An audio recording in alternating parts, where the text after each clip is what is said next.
Hello, I'm Alistair McIntyre. I'm the web publisher of the Letters Scotland website, and I'm cheeky enough to make this video an open letter to the Scottish Government. Why am I doing this? It's really just that from time to time I do totally review my own websites. I try to understand where I'm going wrong or where I'm going right.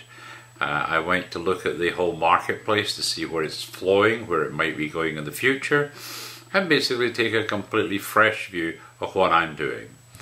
I happen to be one of the high-profile, high-traffic Scottish websites, so I think I maybe have some contribution to make. And what I'd like to do with this kind of open letter, as it were, is to just put some thoughts into where I think the Scottish Government should be trying to direct some of their efforts. I'm bearing in mind that I just recently read about the new cabinet in the Scottish devolved government, and I noticed Alex Salmond himself has taken on the role of promoting Scotland. And of course, promoting Scotland very much these days means it must be something big time being done in the online industry, because that's where most people now get their information from and spend their time. So what I'd like to do is to give you a little background into why I think it's important we change, and I think one of the best ways I can do that is to actually quote a paragraph of a recent news article. The news article, in fact, was e-book sales soaring as Bloomsbury hails new chapter in publishing. What I was particularly struck with was one paragraph in that, and I'd like to read it to you if I may. It says, Jeremy Wilson, the group's chairman, said, "The publishing world is handling its own revolution against the tough backdrop of major public debt and fiscal imbalances.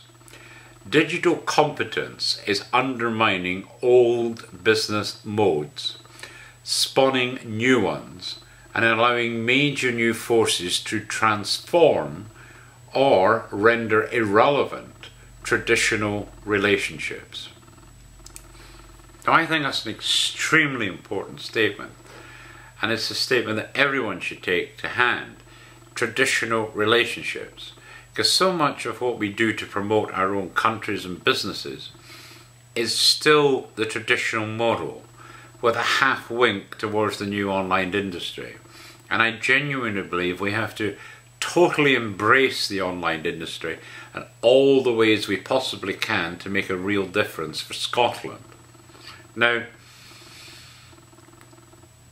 given that I'm talking about or render irrelevant, just to give you an example of this, I'll give you two brief examples. One is that I got an email in this week. If I remember rightly, it was from a friend in Scotland who had been talking, I believe, and I may be wrong in this, but I believe it was the head librarian for the antiquarian books of the National Library of Scotland. Apparently he was going to be retiring in a year's time, and he had some questions to which he did not yet have answers. I believe the thrust of the conversation went that in about 6 months' time they will have completed the digitisation of all the books in the library. And he said, as we have completed that exercise, my question is, what do we do now? Because if all the books have been digitised, why would anyone want to actually visit the library? Because you can now read the books, examine the books in your office or in your home or wherever you are. So what do we do with all the books? Do we burn them because they're no use at all? Do we find a little warehouse that's temperature controlled and just stock them there for future generations if there was ever a need to get the original book back for some reason? But he said if we do that, we've got a huge building that's now empty. So do we just sell that? And what happens to the staff that used to look after all of them? And then the other question is, do we actually need libraries now that everything's digitised and is online? That's a lot of questions, and we've got to supply answers to that. And then the other conversation I had was recently, it was actually a billionaire that phoned me up. He was wanting to ask some questions. And in the course of our conversation, he said, you know, I'm beginning to feel that our marketing department here is getting increasingly irrelevant. He said, I'm aware we still need them for some things, but he said, the major thrust of promotion and so forth, he said, I just think they're getting tied up in the minutiae of page impressions and click-throughs, and he said, I think they've just lost the message. He said, we want to tell people about us, but they don't seem to be able to do it. And he said, I think they're getting increasingly irrelevant because I can probably do a better job than they can themselves. And marketing is a very old environment, and there's a question, is marketing still relevant in this day and age? And of course, when you look at people like the Scottish Chamber of Commerce as an example, I mean, they seem to be set up just to sell consultancy in all business-related matters. But all these business-related matters, the information about them is now online, freely available. So why do we need the Scottish Chamber of Commerce? Because they certainly don't promote their members anywhere.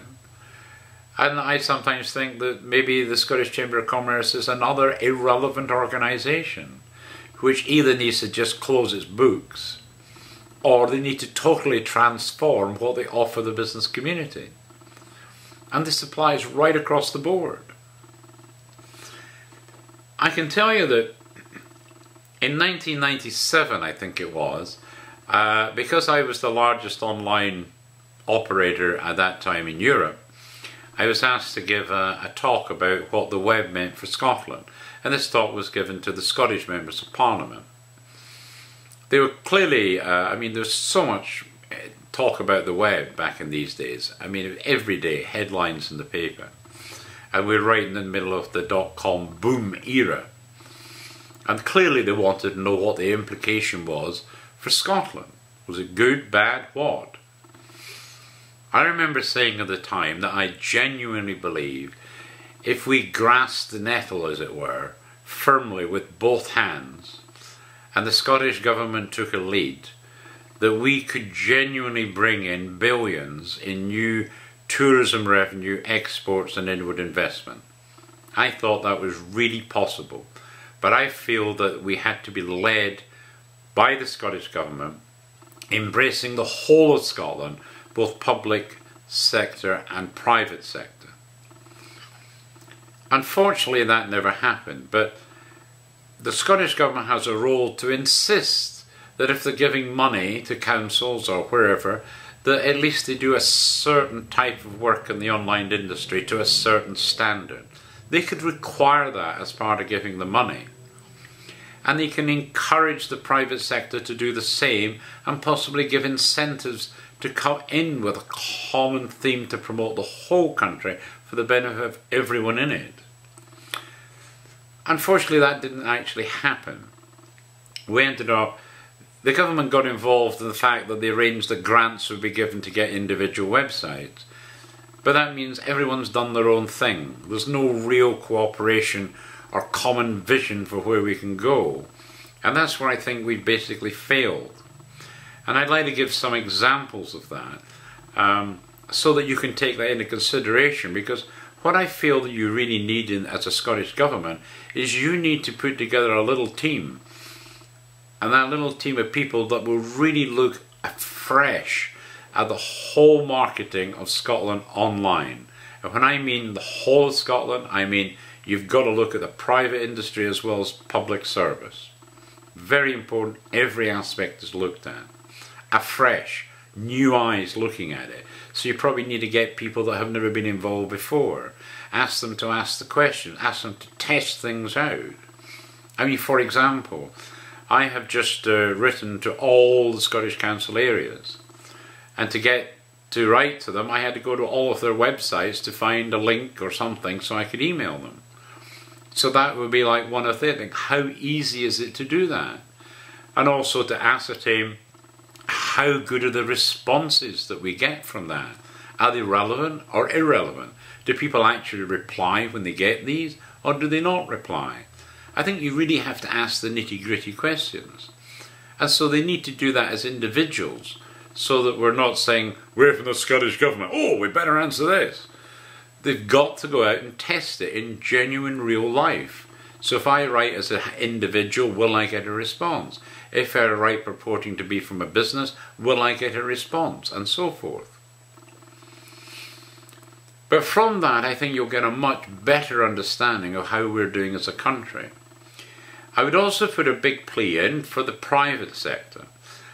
Includes myself, I have to say. But I would say there's at least a dozen very high-profile, high-traffic websites that are Scottish and focus on Scottish matters. I think between the 12 of us, we're going to reach, I would say, at least 12 million people in the Scots diaspora worldwide. Now, whichever way you look at that, that is a massive market. When you put something in the Scotsman, apparently 44,000 people buy the Scotsman each day. So instead of reaching 44,000 the Scotsman, by engaging these private websites, you can reach 12 million. That's huge.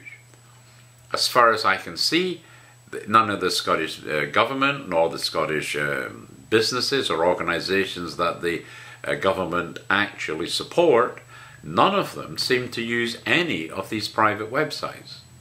Therefore, you're excluding yourself from a massive market that you are not reaching today. So that's another thing that you need to look at.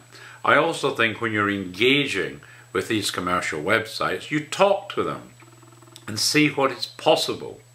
I mean, I have just come to the very firm conclusion that if you really want to get a big story to millions of my visitors, the only way you can do that is by taking advertising on every single page of my site. Because if you send me an article, probably only a few hundred people will read it. But if you engage across every page of the site, you'll reach the millions. That is a huge difference. But you have to look at that. So you have to engage. How can we reach these millions? Or how can we reach hundreds of thousands? You need to ask the question and be prepared to be flexible in how you deal with these private businesses. We're all more than happy. Also, why aren't you promoting these companies? I mean, we're reaching 12 million now, but maybe if you help to promote those 12 private companies, instead of reaching 12 million, we'll reach 24 million, which gives you an even greater market to go after. And in any event, all of those websites already make tens, if not hundreds of millions of pounds for the Scottish government and the Scottish people. Because they're talking about great things about Scotland. They're persuading people to want to go there for a holiday, but to go there to live, to work, to play, to do business with. I mean, that's the benefit. So not promoting these companies is actually daft. It's all I can say. Daft. And if you look at all the websites that turn up, anyone wants to do something new, let's start a website. But there are by now, what, 1 billion websites out there?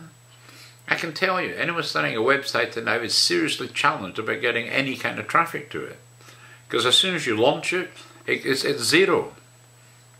The time you and your friends and your colleagues have visited, you might get tens visiting it, or maybe up to 100. But how do you actually get out there into the big wide world? You'll start to ask other people to give you links. But you know, like I'm a huge site. Where do I put a link that you people would see? I certainly won't give you a high profile link because you ain't paying for it. And I've got enough difficulty putting everything I want to put up in the space that I can put it up in. And of course, asking for a link is just a modern word for begging. Because why do you want the link? Because you hope by putting a link on another site that more people will visit you. And if more people visit you, they'll buy your products or services and you'll make money. So basically begging, or I mean, you could come and be honest, I want money, please. And if you put a link in, I might make more money. It's begging. Just the modern term for begging. So you're going to be, any new site's going to be seriously challenged about how to do it. And I think really if you're launching a website that wants to be commercial or do something commercially to the benefit of Scotland, you're going to have to look at how to engage the private sector to give you that market. Because equally well, the government won't do it because they don't seem to be interested in promoting anyone. As I say, if you go to the Chamber of Commerce, unless you're a member, you cannot see any of their members. Where can you possibly go anywhere in the world to read about profiles of Scottish businesses? There is nowhere. Isn't that rather astonishing? Who could have done something about that? The Scottish Government could have done something about that. And that's what I've always meant about the Scottish Government should take a lead. They need to take a big view. We want to export a lot more. How can we do it? Well, one of the things we can clearly do is make sure everyone in the world finds it extremely easy to find Scottish companies. Can they do that now? And after research, you have to conclude, no, there isn't. There's nowhere. Why isn't there somewhere? It'll have to be somewhere. How can we do it? And maybe you turn to private companies to help, or else you fund it through the government side. And it's a bit like councils. Now, council sites are great for the local population because they can find out when the garbage guy is coming or something like that. They can find out where to pay their rates bill or whatever. Lots of really good information. But I would submit the council sites are not there to help promote the area for tourism or business. I mean, quite often you'll see business listings on these various kind of sites. And they're very kind, and they'll categorise the general listings. They'll give you the company name, and they'll give you their address, and you'll give you their phone number. But in fact, rarely will they give you their email address or website address. And when you look a little deeper into that, the council's saying, hey, we're going to promote you, so therefore you should give us some money for this. And you see, this is just another thing about, what can I say, traditional. The old traditional way of doing things. Hey, I'm giving you something, you need to pay for it. But think about it. If you also gave them the email address and website address, and people decided to go there, they liked what they saw, they bought the service or bought the product, suddenly increased sales come into that company, think, hey, we can't cope, we'll need to employ some more people to help us. Oh, we're making a lot more money, that means we're going to have to pay more taxes. All of a sudden, lo and behold, more jobs, more income. Is that not what Scotland desperately needs? And what does it cost the council to actually do that? I would suggest 5 minutes work. 5 minutes work. And they would do that automatically because they'd include the website address and email address for everyone. I mean, it's so obvious. So obvious. But why isn't it being done? And then we look at just genuine communications. Like, for example, I'm wanting to try and tell the history of Scottish business. I'm a history site.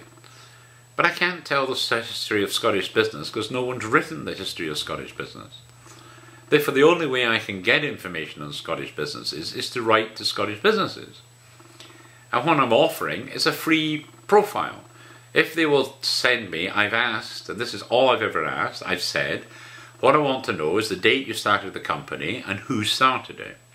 I would like to know what the initial vision of the company was, and then I'd like you to tell me a story of the highs and lows of your progress to date, finishing up and telling me what you're doing today.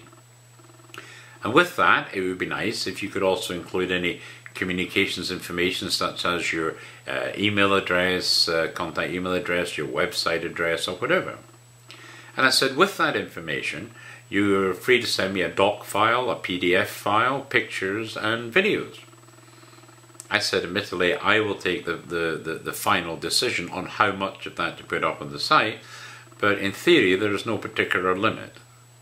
That is all free. All you need to do is gather that material together and give it to me.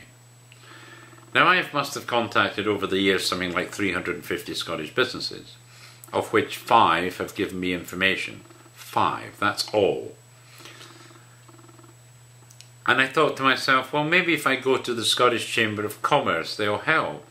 As I've already related, the problem is they won't. I mean, when I phone them, what do I get back? Oh, I can't talk to you, but leave your name and phone number and we'll get back to you. And what happens? They don't get back to you. You can phone again, you can still leave it, they still won't get back to you. I say that's ill, bad-mannered, unprofessional, it's just not acceptable. But equally well, you can go to Visit Scotland, because you're trying to do something on tourism. and you talk to them and they say, we'll put you on our list so you'll get all the business articles and stories about Scottish tourism. Thanks, that's great. And actually, you get a few more people contact. Oh yeah, we'll put you on our list so you'll get all the stories coming out. Only to realize after all these nice promises, I still to receive even one story. I mean, what does it cost them to do that? I mean, 5 seconds to add my name, my email address to a list. That's all the time it takes. And then I will be getting stories which hopefully I could be using my website, which would attract more people to come to Scotland and benefit Scotland.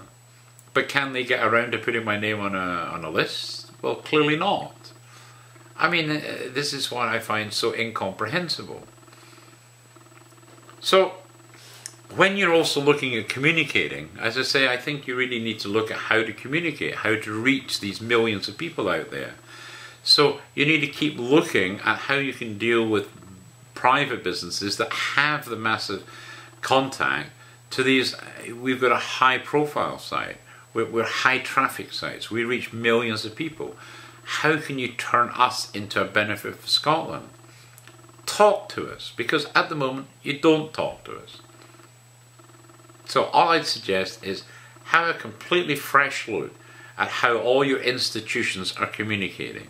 As I say, it's my personal view, if you've never put a penny into Visit Scotland and spent that money invested in private websites, you would probably have double the tourism numbers you get today. Because we're just tinkering at the edges and struggling not to go back the way. And it should be a positive thing.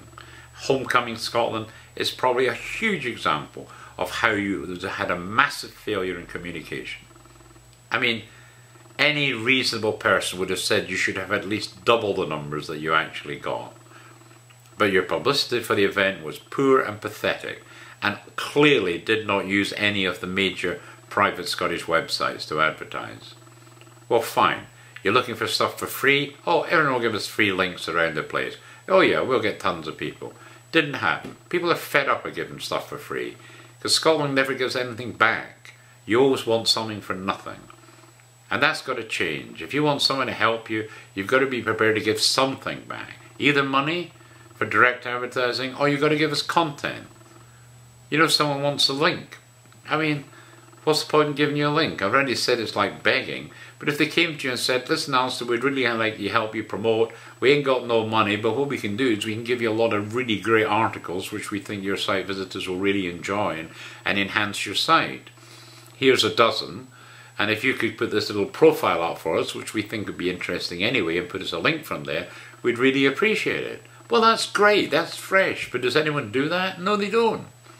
It's just, give me a link. So, that's why I wanted to communicate though. I wanted just to highlight a few things, hoping that you might look afresh. Because I say Scotland does need to do, has to give a lead, and that's through the Scottish Government. And they need to help all sectors, everyone in Scotland, to promote Scotland for the benefit of everyone in Scotland. You can do so much better, and I genuinely hope you'll have a really good rethink about all this and have a fresh look, fresh think, and hopefully fresh actions. Thanks for listening to me.